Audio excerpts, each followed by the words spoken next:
in and filling up your seats. Couple of housekeeping things. First of all, 3 people ordered coffees from the espresso room and forgot to pick them up. If that's you and you're suddenly like, oh my God, I forgot my coffee. They are out in the foyer, but if you ordered it at 9 o'clock this morning, it's probably a bit cold. Iced coffee is good, I think. Throw some ice cubes in it and we'll just kick on. The other thing is we've ended up with quite a few delegate satchels spare. So if you didn't get your bag this morning, make sure you pick that up on your way out. I'll take this opportunity to plug the Scout Digital Training Competition again. We've been collecting quite a few nominees for our three posts of the day. I'm not sure whether we're trending on Twitter because most people don't use Twitter anymore or what's going on, but there's been some really good tweets and Insta things coming out. So yeah, looking forward to going through those at the end. Now, while we've got people filling in, I'll introduce our next 2 speakers. So all the way from Sydney, Nick and Elliot from HubSpot are going to be talking to us about the changing face of customer experience, creating a conversational strategy. Now, this has been coming through in a few of the presentations this morning about chatbots and talking to your customers in a more human way. So these 2 gentlemen are going to be taking us through that. So Elliot is a channel consultant at HubSpot and works with HubSpot's agency partners to help businesses grow better. With a background in digital advertising, Elliot helps develop and implement growth strategies for small businesses. On a daily basis, he works with HubSpot partners on their clients' content strategy, acquisition models, and sales funnels to power their business's growth. Meanwhile, on the other side, we have Nick. Nick is a channel account manager at HubSpot, where he consults with HubSpot's agency partners and their customers on digital-focused growth strategies.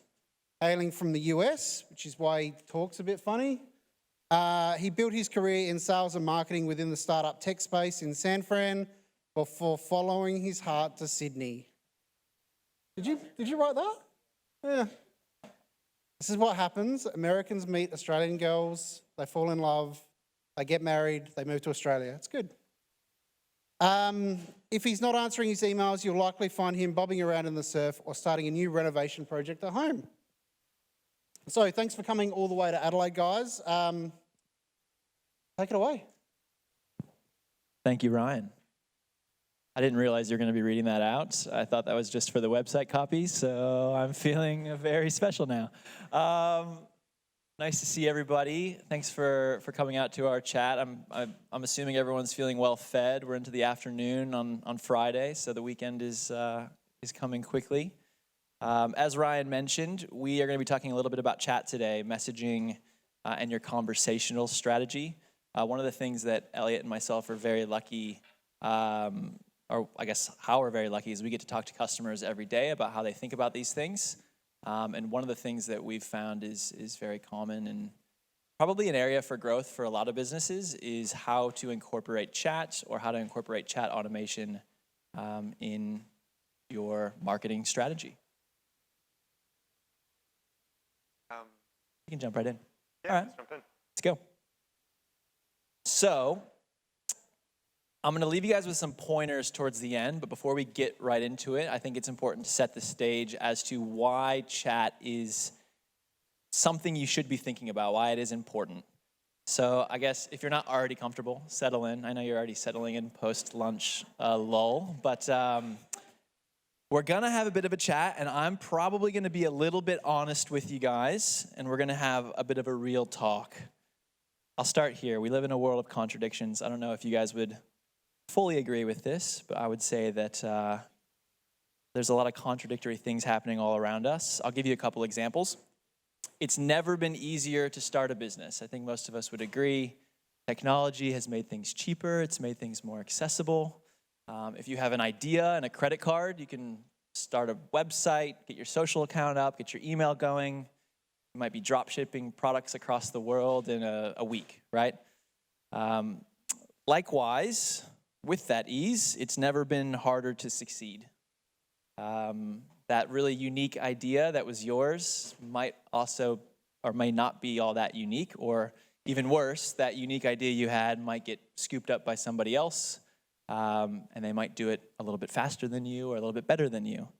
So I guess the skill today is not only in starting your business, it's in growing your business and growing it better, we might say, than others.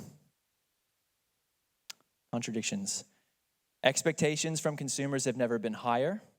People are more educated. There's more information at their fingertips. They expect you to have an answer to all their questions at all times.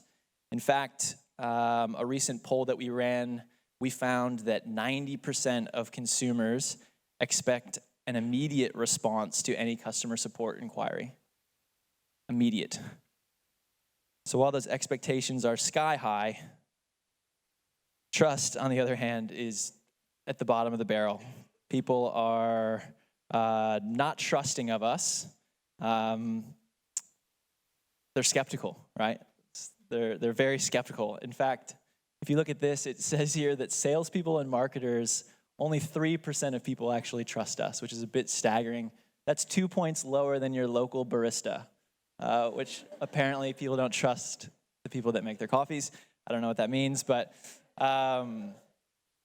so I guess with trust being at a bit of a low, it's making it much harder for us, especially as marketers, to have or run successful campaigns if people aren't trusting the information that we're putting out there. And I think where people are actually turning to get answers is other people, of course. Right, so while our ebooks and our guides and our blog posts are a really great way to educate people to a certain point, it's generally the referrals and recommendations and reviews and listening to the customer, as we learned from David this morning.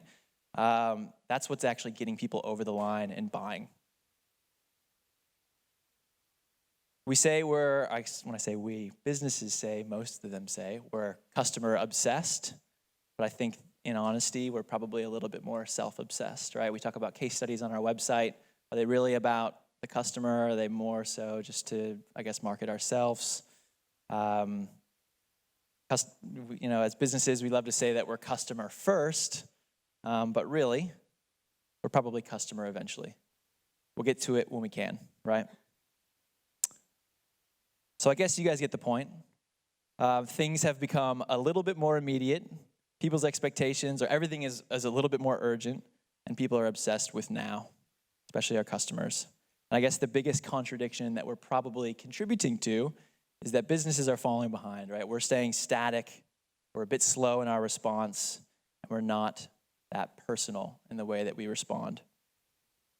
But what we do know, and the good news is, customers want to hear more from us. They want to hear from a more personal touch. They expect us to be there to answer their questions at all times and at any time. In fact, 89% of consumers say that they would prefer to use messaging or to have the ability to message with brands directly, but less than half of businesses are actually equipped to have those conversations. So that's the bad news that I've had to share on a Friday afternoon with you guys. For the good news, this can sound quite overwhelming. It can sound like, how am I going to start a chat strategy that's not reasonable for my business? Don't worry, it's not as complicated as you think, because, although things have changed, people still want to have helpful information from businesses. They want to have helpful conversations with you. They want you to be helpful. They want it to feel personal. That hasn't changed. And they want the conversations to be authentic and real. So the nature of human interaction is the same. The only difference is now we have the technology to do this at scale, whereas before it had to be done via the phone or face-to-face. New technology allows us to deliver these personal experiences at scale, which is exciting, and it shouldn't be too intimidating. Some great examples, you can have live chat where you collect customer information and it's natural and instant and personal. In another example, someone's looking for a new apartment and the agent can reach out right away, use their information, and kick off the conversation. It's actually pretty exciting. It shouldn't be that intimidating. And these kind of interactions are the power of not just conversational marketing, but also conversational sales and conversational customer service. Because the thing with live chat and messaging is actually a channel which can kind of break down barriers across different parts of your business. It doesn't just have to be for lead acquisition. And moving forward, businesses will increasingly need to have a comprehensive growth conversational strategy for all parts of their business so that consumers can interact when they need and you provide them the right information throughout their consumer journey. So we know it's important. We heard it earlier today as well. And we're going to launch into some tips so that you can get started in an easy and effective way. So I'll kick it off with the first, potentially most important tip of all, which is to define your goal. If you work with a marketing agency or you're running a marketing team, you'll know that without a goal for any campaign, you're not going to go very far, and conversational strategy is no different. It's super important to define your goal, and it can sound like, we'll come up here and talk about how important goal setting is, but it really is.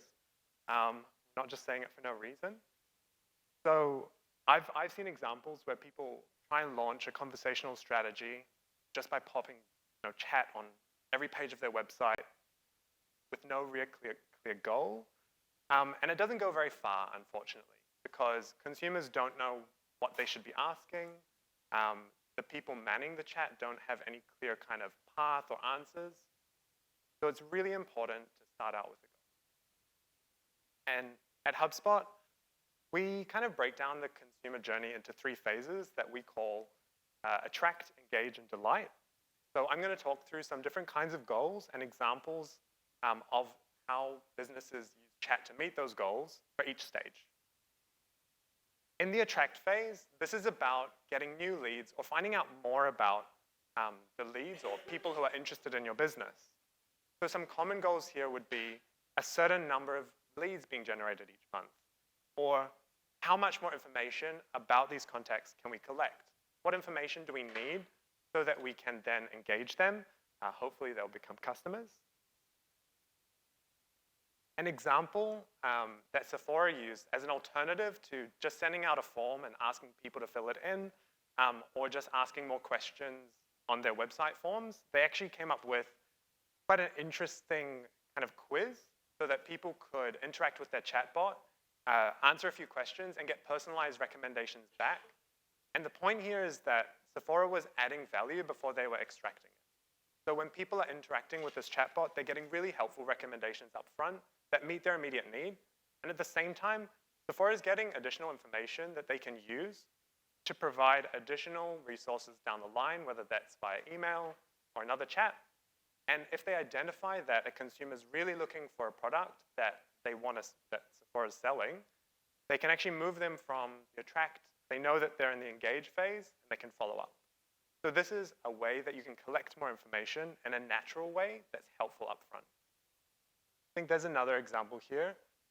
Very similar, asking questions, collecting information like what's the goal, what do they want to do, names and email. And I think in one of the first chats today that we had, it was brought up that we shouldn't have super long questioning chatbots. And that's absolutely true. You want to collect enough information so that you can pass it on and engage them naturally. So yes, we want to collect information, but just don't go overboard with it. The second phase of the customer journey is engage. And a couple of common goals around this would be conversions. So this is where you want to get leads interacting with maybe a sales team or moving them onto e-commerce. So things that you're looking at here is conversions and reducing time to purchase, and maybe even re-engaging people who came to your website but didn't check out in the end. Something cool that eBay did was their chatbot was very conversions focused, understandable for an e-commerce platform. When you interacted with their bot, it actually directly pulled from available listings and gave recommendations based on the keywords that you put in. So if you're looking for shoes, it would recommend maybe 3 or 4 top listings with that keyword. And you could add in more information, sizes, colors, and it would get more personal. The third piece, which is actually a really common use case of chat and messaging, is customer service. So if you're looking at that delight phase, that's how you can maintain your customers longer, how you can help them grow with you, stay with you, upsell, cross-sell, increase the lifetime value, and also reduce the impact on other support channels. Maybe you've got a phone line that gets swamped with support inquiries, for example. Live chat can be an alternative. Yesterday I was calling an airline and I was on hold for ages and they keep blaring at me like, our chat agents are ready to serve. I'm like, okay. By the third time I actually decided to go chat and got it fixed within 2 minutes. So if you work with Asia Miles, just chat with them, way better. Improve a process from the customer experience. Exactly. So I was able to interact with their agents right away. Something cool beyond just answering people's questions, ASOS actually did a kind of a delight moment with their personal stylist. So they used chat in a different way to actually help their existing customers pick out new products. And this is where you can really get creative and think about what's going to bring the most value to your existing customers so that you can, help them grow with you.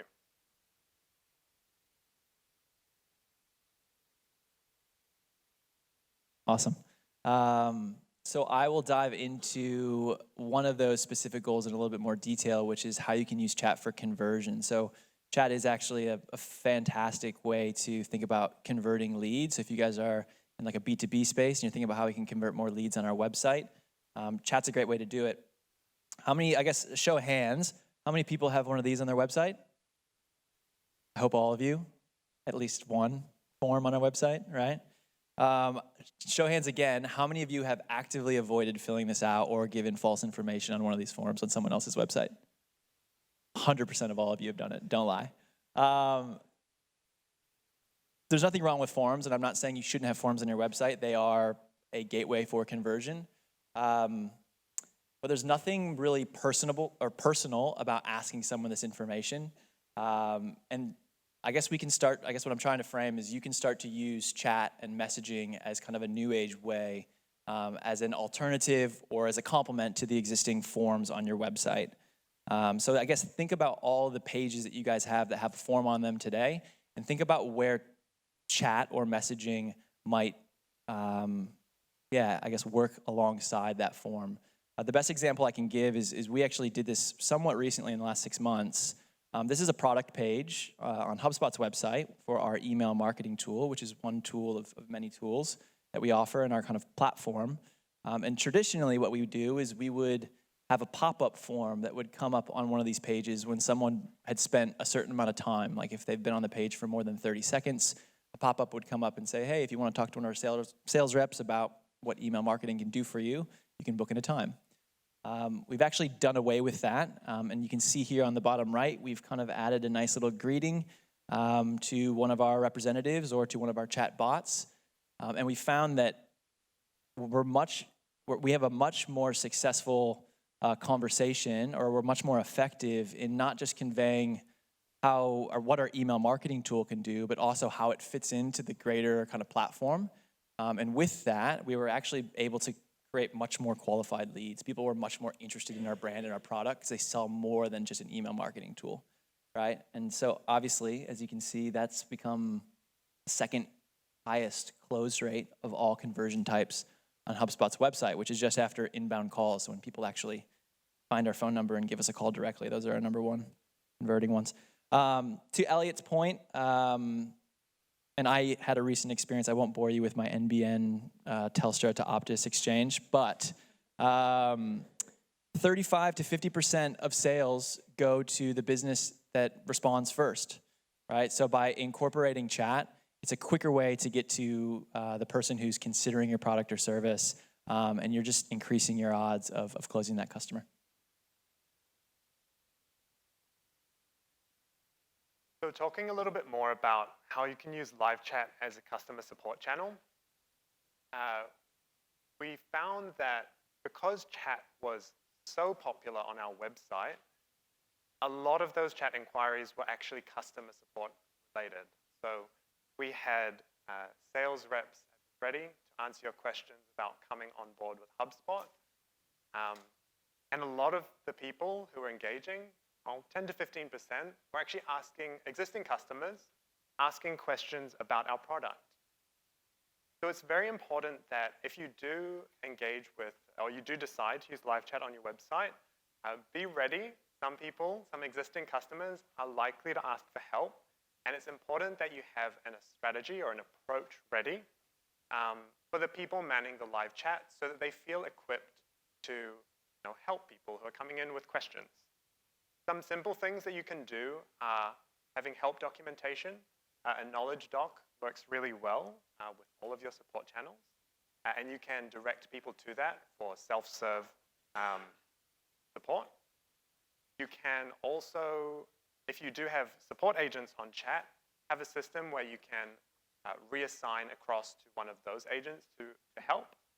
And if you are able to automate it with a bot, maybe you can ask questions up front and direct people to FAQ right away so that they don't get directed to the wrong person. So yeah, just be aware that if you're launching live chat, likely that you're going to start getting some customer inquiries.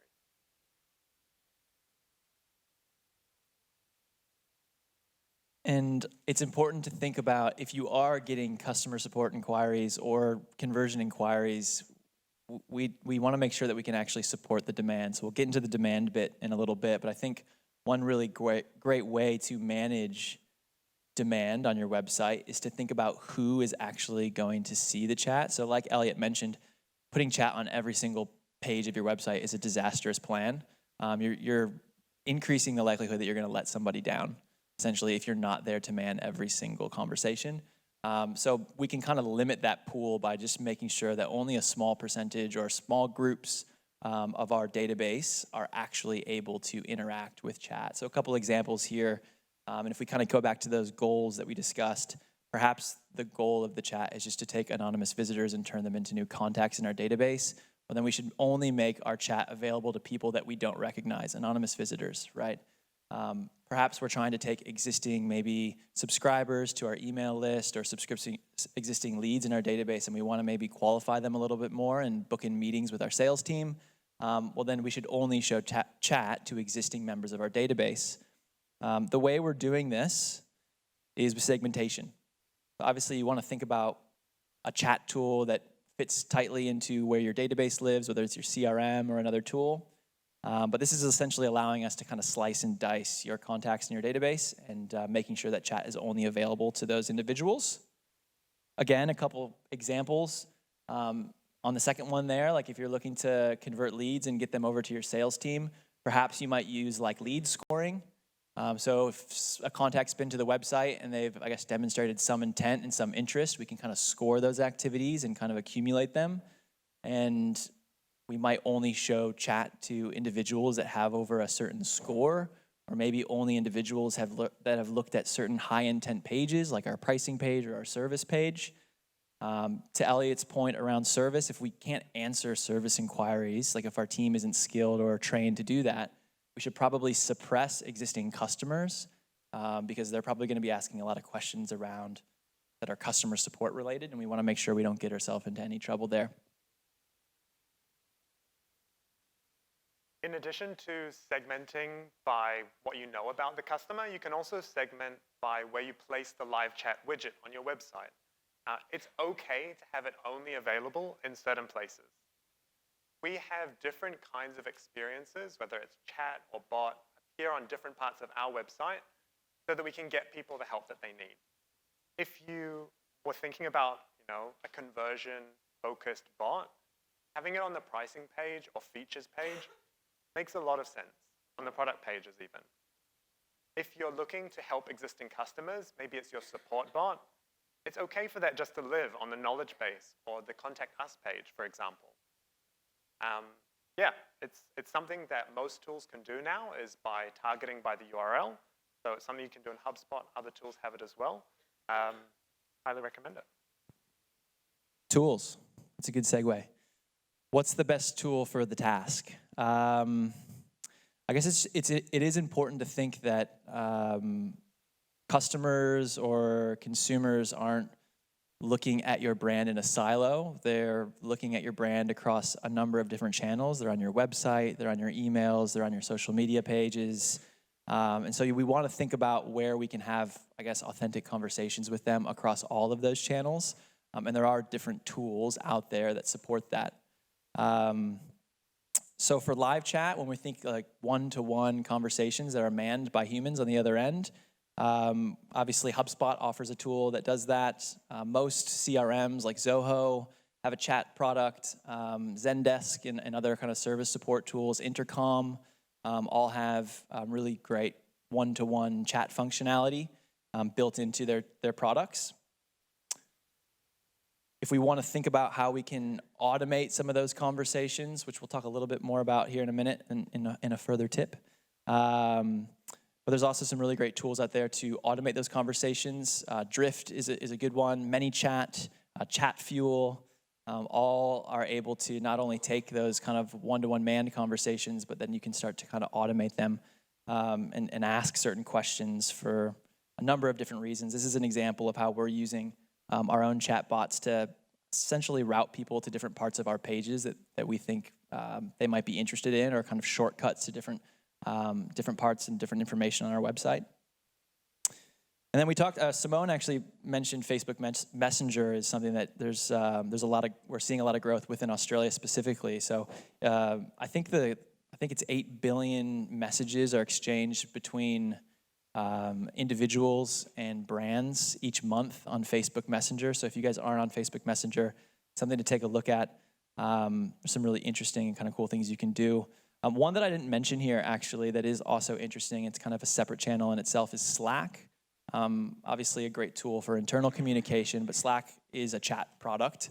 I work with a lot of agencies. I think there's a really good play in service-based businesses where they're using Slack and they're actually introducing their customers to Slack, and they're creating threads within Slack so they can actually have more collaborative and kind of creative conversations without having to jump on a phone call. So looking at Slack and how you can use that for those service-based businesses might be of value. Meet the demand. We talked about some cool things that you can do, creating live chat channels, have them all over your website, support bots, conversion bots.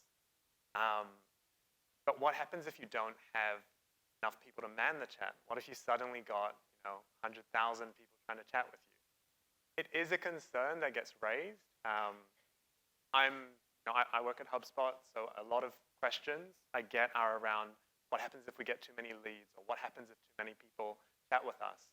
It's a valid concern, and it's really important that before you launch your chat strategy, that you do think about that.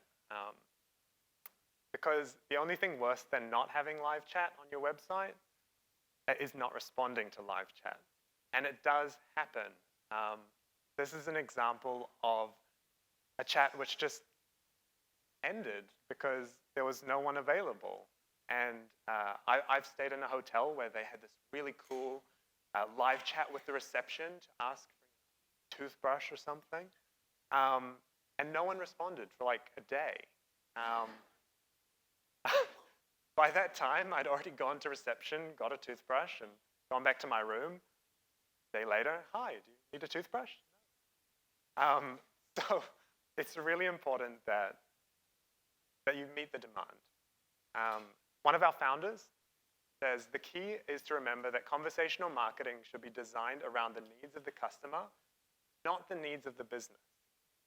We're having this whole chat around because we want you to have a great experience for your customers.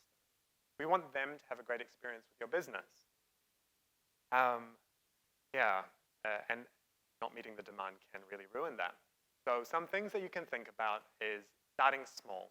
Very exciting. We've given you a lot of different ways that you could use chat, you could use bots, but it's okay to start small and pick a few goals that you want to focus on and a couple of pages that you're going to put your live chat on. Start out. And if you do have Google Analytics or some other sort of data about how much traffic you're getting to your website, you can use that as the basis to estimate how many chats are potentially going to come in. Also consider the intent of the pages. Make sure that you're not putting a support bot on a pricing page, for example, and that you've got the right people in the back end to answer the questions that are likely to come in. And think about office hours and time zones of your customer. I know for myself, like, I'm not going to interact with the chatbot of Telstra or Jetstar while I'm at work most of the time, maybe at lunchtime.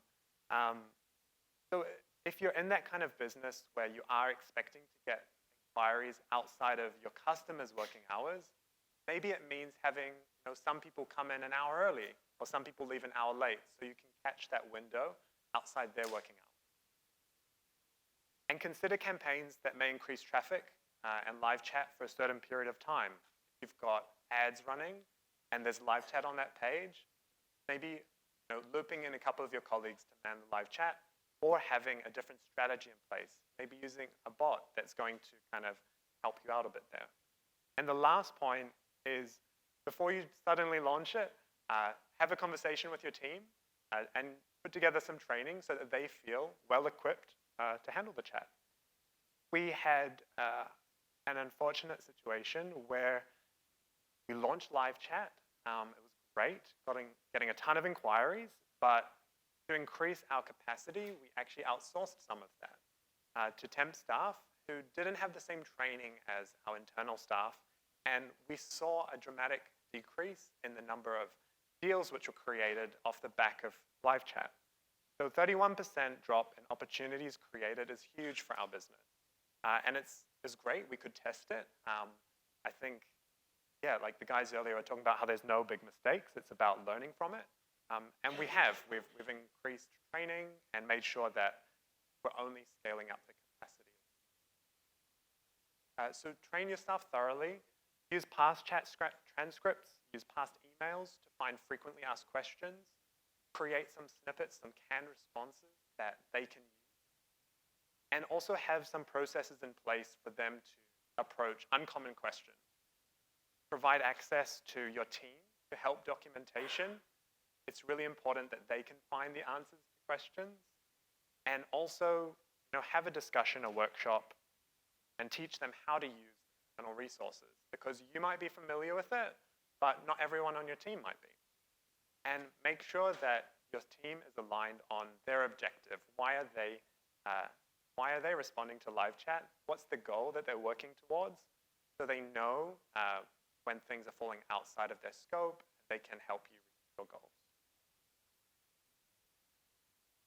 To bot or not to bot? This is my favorite named slot. This is actually an interesting one. People are quite intimidated by the idea, not just the idea, but even the name bot. And the reason I say that is when we introduced chat automation into HubSpot as a platform, we called them chat bots. And we surveyed our customers and we found that most of them were like scared or disinterested in the name chatbot. So we recently changed them to chat flows, and all of a sudden people are much more interested. So I think it's like a sci-fi movie thing where people are scared of robots. But how do we want to think about if we should be using bots or not? This is, I think, pretty straightforward. But the idea is, like, if we're going to be creating an automated experience, I think first and foremost, don't try to pretend it's a human. That's always going to let people down. They're going to find out really, really quickly, and then they're going to feel like you're trying to fool them.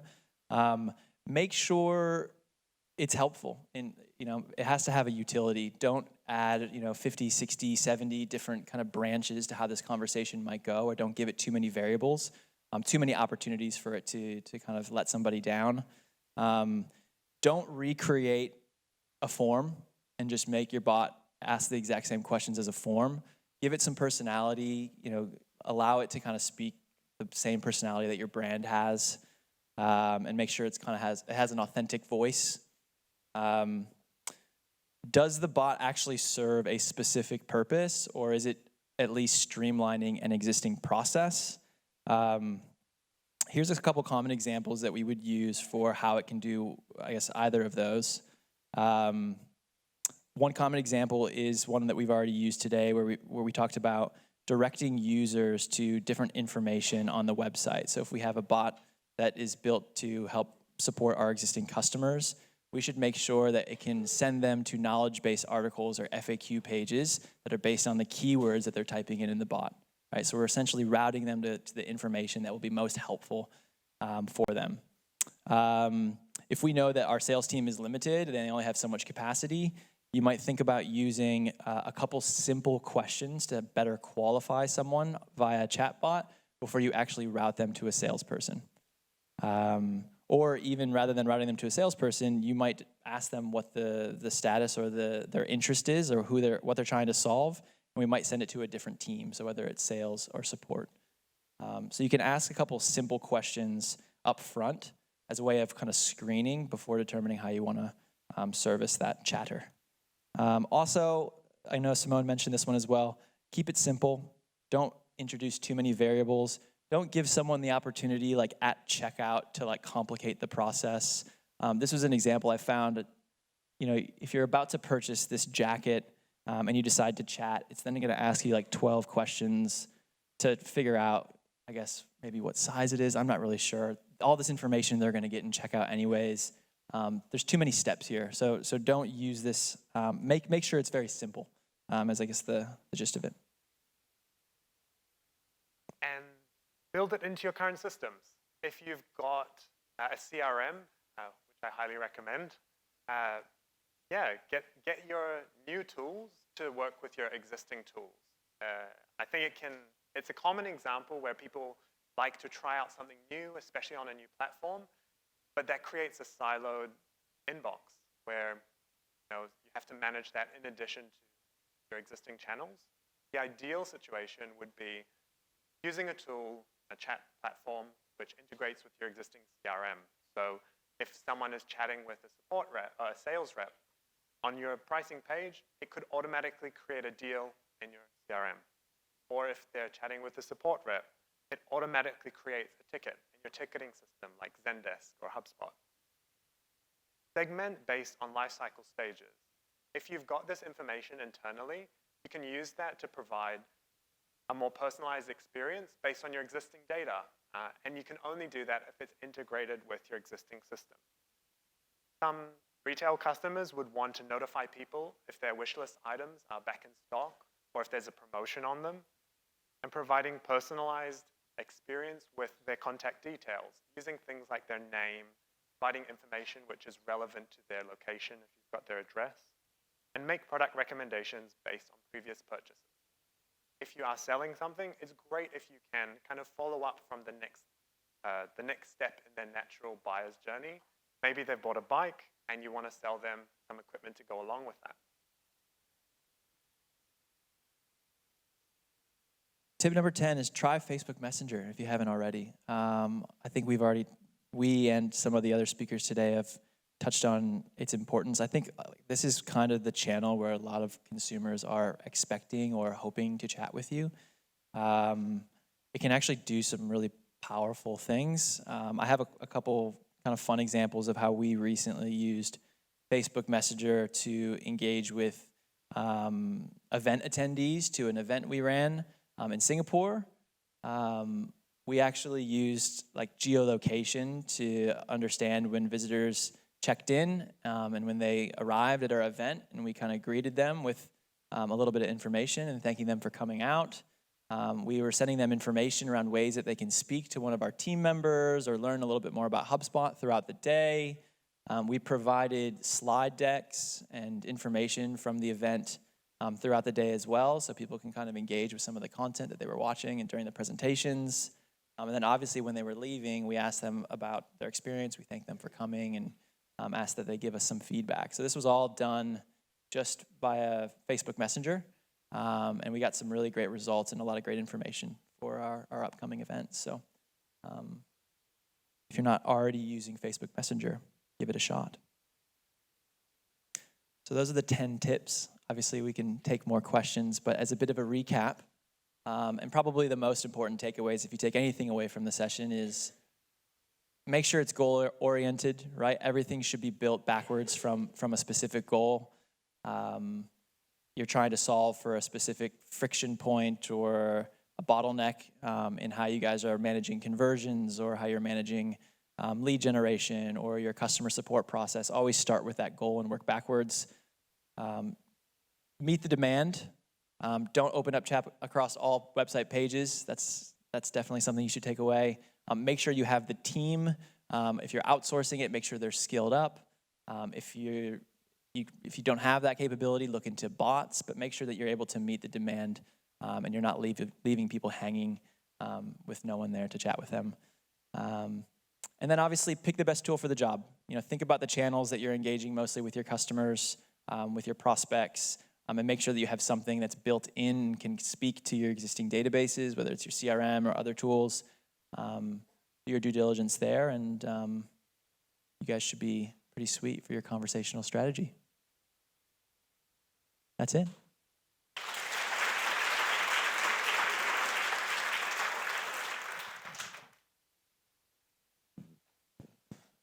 Thanks for that. I think the interesting thing there, though, two interesting things there. First is the resource that goes into getting this set up, the way that looks from your deck. How feasible is that for like a 2 or 3 person team? Yeah, I can speak to that. Cool. So different tools are available.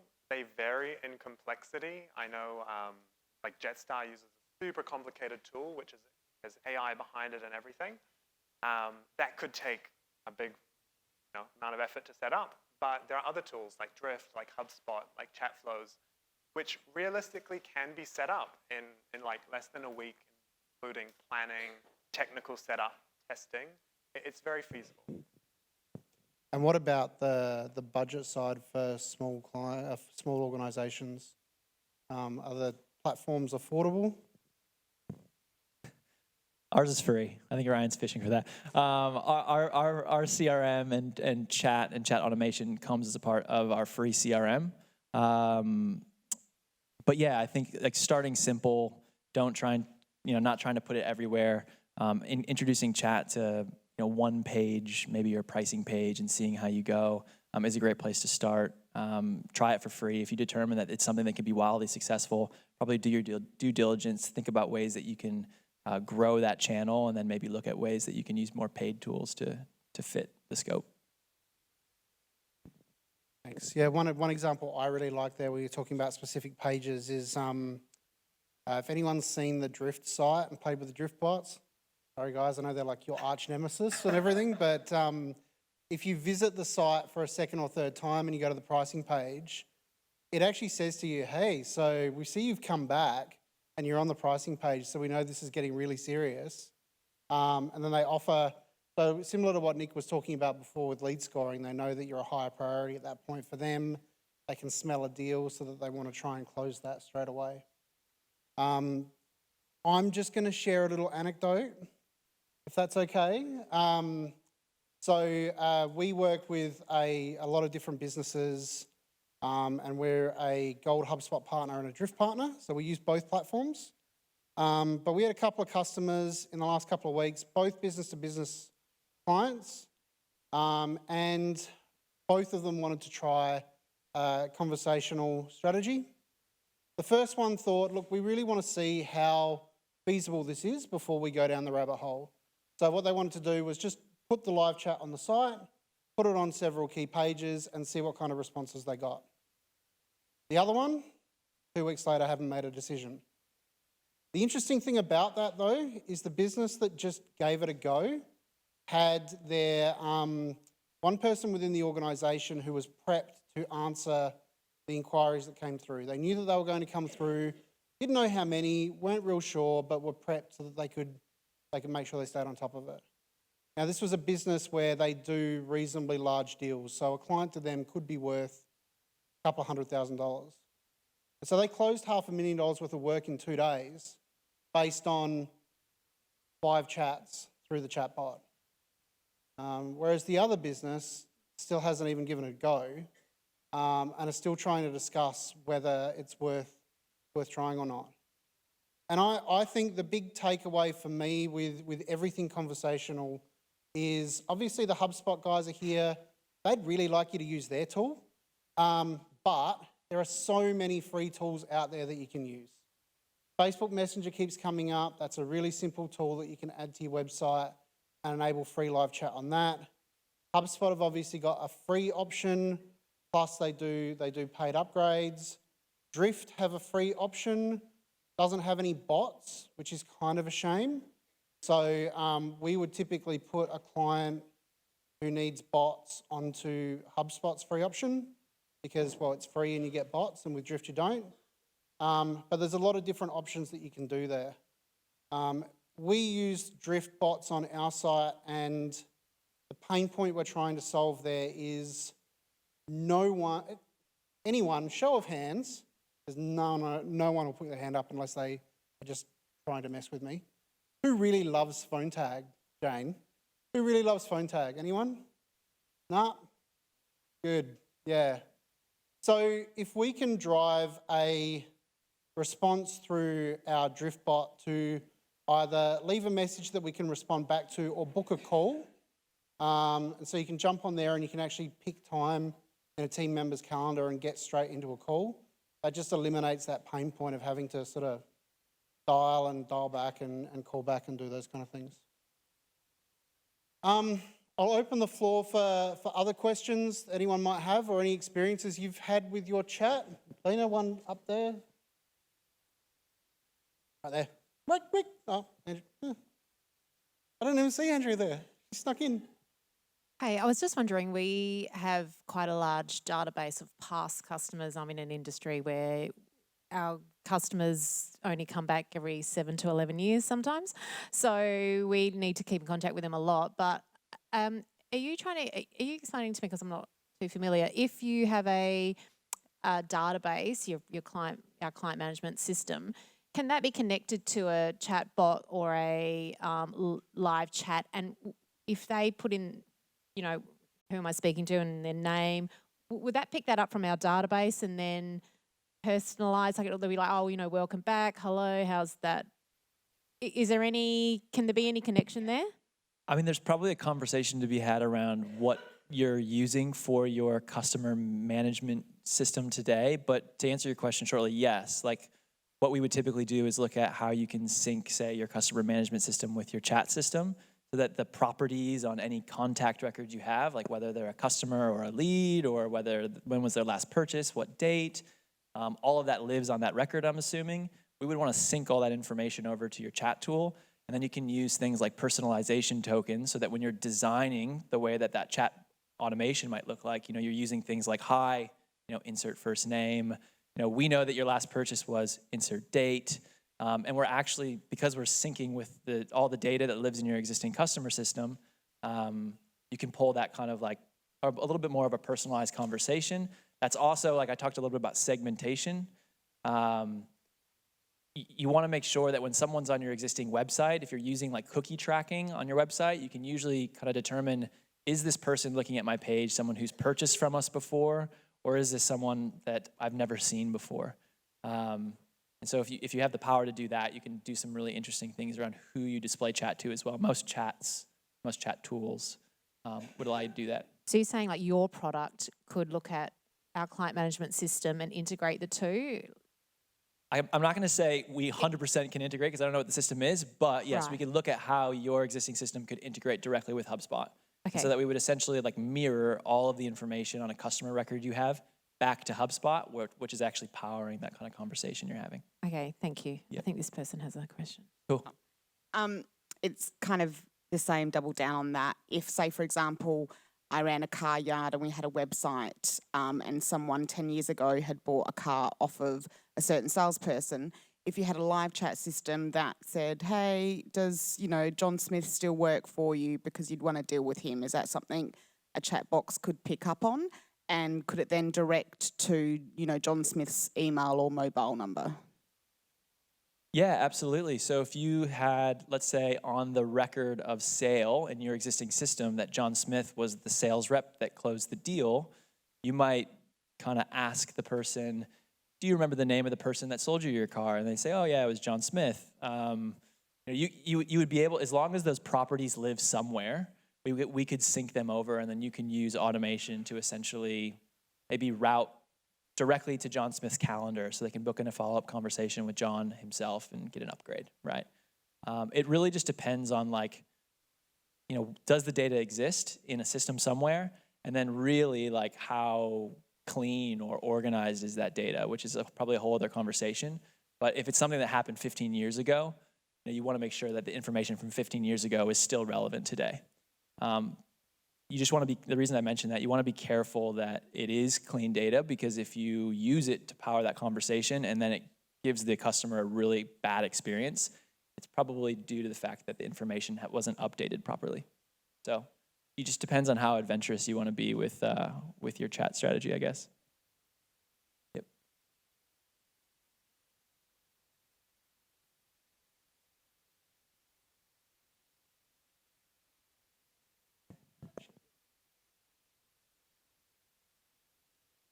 Should be working. Is it? Just not with me. Hi, I'm really interested in how these live chats work for the customer's time, how we relate to customers. So you had a slide that says have conversations with your customers when they want. So what's your advice for minding that people now have lives that have no hours in a lot of ways?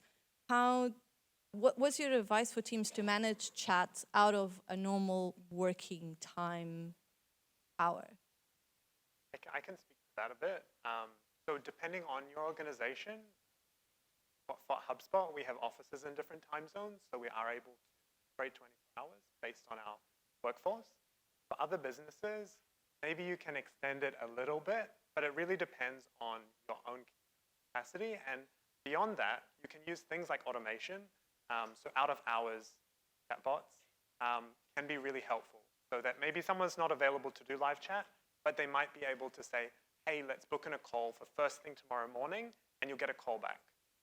Or if they can answer some questions automatically, that could be helpful. So it's kind of balancing your capacity based on your team, and then maybe using some automation to augment that. Yeah, a really common use case would be as a chatbot, you're trying to figure out what question are you trying to answer? Can I answer it for you first? And so you'll ask a couple quick questions, and you'll say, actually, this blog that we wrote directly references what you're trying to solve, or this FAQ on our page actually answers your question. And if you get to the point where the person's like, this is not answering my question, then you say, all right, well then why don't we go ahead and get you speaking to one of our reps at 8 a.m. tomorrow when they're in the office. Here's a look at their calendar, what time works best for you. Right? So you can start to, if there's a high volume of those types of inquiries happening after hours, you might try to help them self-service themselves first before you then actually have them speak to a person.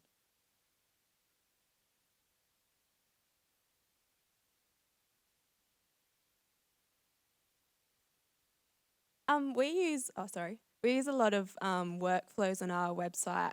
We actually use HubSpot. And I'm just wondering, is that still as relevant using the email workflows if you've got a strategy for the live chat as well? How do you work that?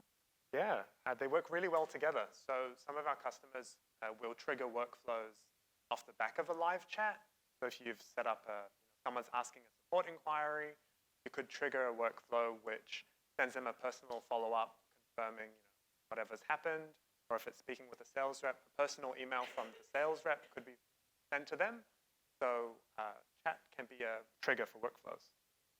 Yeah, it's almost like a new age form, right? So if someone filled out a form on your website, that would obviously trigger a chain of workflows and emails internally and externally. A chat's the same, right? So any information that they share in that chat can be synced back to a contact record, and then obviously that could trigger a workflow. Yep. Hi, thanks guys, really interesting presentation. I'm just wondering if you could speak to maybe a bit of a future sort of where there are so many challenges that you have mentioned and that people are probably thinking about which are stopping businesses from using chatbots.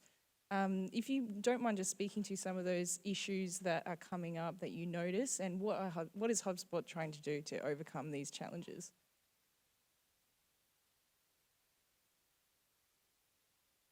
Do you want me to start, or? Okay, I'll start.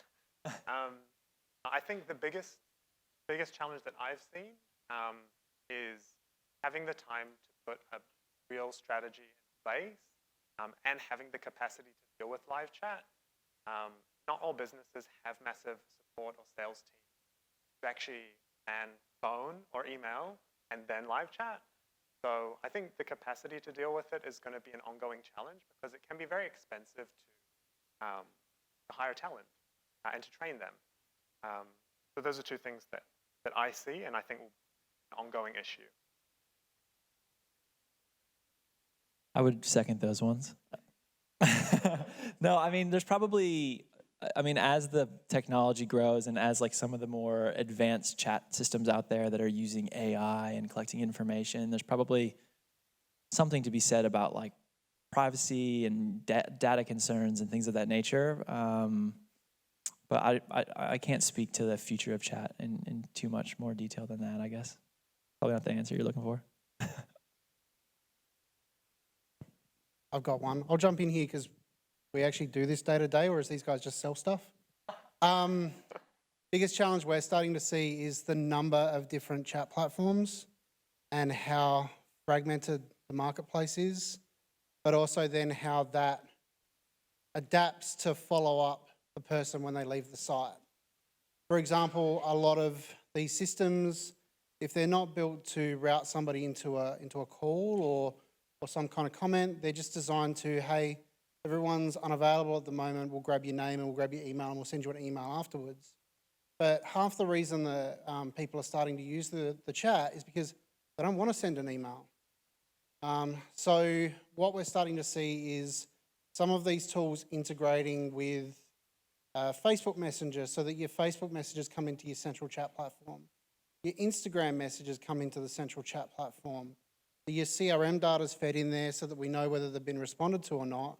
But then the next thing is starting to implement SMS as part of that. So instead of grabbing your mobile number or your email address, we'll grab your mobile number and can continue the conversation if you leave the site and no one's been able to respond to you in time. So he's still avoiding those cluttered email mailboxes. Every time I look at mine, I have a slight heart attack. But taking it out of that, having that conversation and still being able to respond in real time. And there's some really good examples of systems now where you can do just that. Any more questions on that?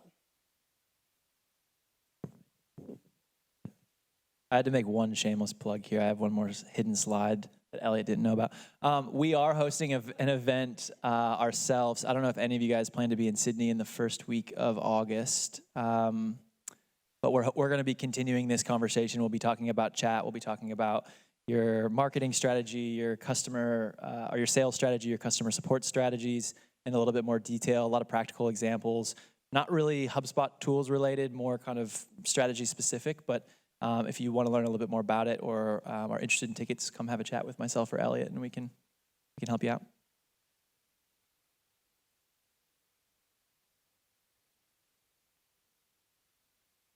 And last time I checked, somebody's given me a microphone, so I can do my own shameless plug as well. Yep. If this all looks a bit complicated and you'd like somebody to just walk you through it, we do a free conversational marketing assessment. We take you through the framework to actually develop which pages are your key pages on your site, how you'd go about your chat workflow as well. We do that for free, and we're also doing free implementation of the HubSpot and Drift chat tools at the moment. So if you'd like, jump on our website and click the button that schedules the call and you'll actually get to experience the chatbot yourself or just talk to one of the people with the fancy blue lanyards and they'll be able to sort something out for you. So thanks guys for coming over. That was really good. think everybody's got lots of practical takeaways from the questions. I have a small token. No, you cannot drink these on the plane, but it is good South Australian wine. You're Nick, you're Elliot. Thank you so Last much. time I checked. Thank you. Thanks, guys.